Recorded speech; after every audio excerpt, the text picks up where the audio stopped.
Hey, what's going on, guys? I want to do this review and kind of a down and dirty install of how I put this roof scoop and vent setup together. So starting on the inside, you can see that this vent is functional. It goes forward and backwards. When it's open like this, the flap up top is like this, and it lets air go straight to the back seat. And you can open it the other way, which allows air to circle around the vent or around the scoop and back down into the vent, which allows air to go pretty much right where my hands are. So it does work back and forth, and I do like that. So let's show you how I actually installed the scoop. So as far as the scoop, I made a little mock-up to show you guys. Sorry, Hondas, this is not for sale. So I made a little mock-up. What I did first is go through and put masking tape all along the underside where it actually connects onto the car. So I'm just going to use duct tape as an example, but use masking tape and make sure it's nice and tight against the walls. All right, so something like this, right?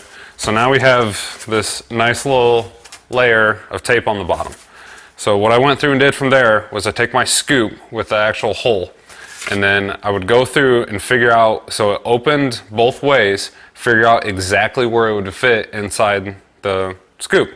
So once I had that, I went through and cut out that hole of exactly where it needed to be. All right, so now we have the hole perfectly cut out of where that vent needs to go, so it'll fit perfectly inside the scoop. So this is one of those things you want to measure about 6,000 times and only cut once, because if you screw up, it could be a big screw up. But I don't want you to worry about it. It's not that big of a deal. If you screw up, yes it is. But in order to do this, it's not that hard, I promise you.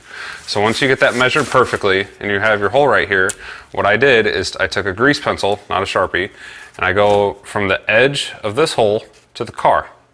So I put these little lines all over. So essentially, when you take this off, again, if you took your time, you have this line right here. This perfect cutout of where that vent will need to go.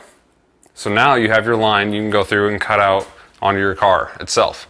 So what I did from there is just drill a couple holes throughout and then went through and just cut it out with the Dremel.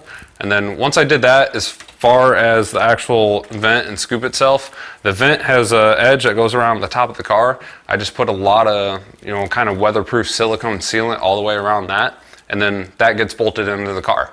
And then as far as the scoop, same thing. I put a whole bunch of sealant around the holes because that gets bolted into the car also. So end result, honestly, it is really easy. It's absolutely terrifying to do. It's probably one of the most scariest things I've ever done. But as long as you really take your time and do this step really good and take your time with that, it's pretty easy. I've had that scoop on there for about 9 years now, and it hasn't leaked at all. It's been through all types of weather and seasons and rain and snow and everything. So I got the kit from Primitive Racing. I think at the time it was only about 150 bucks or so. It wasn't nothing too crazy.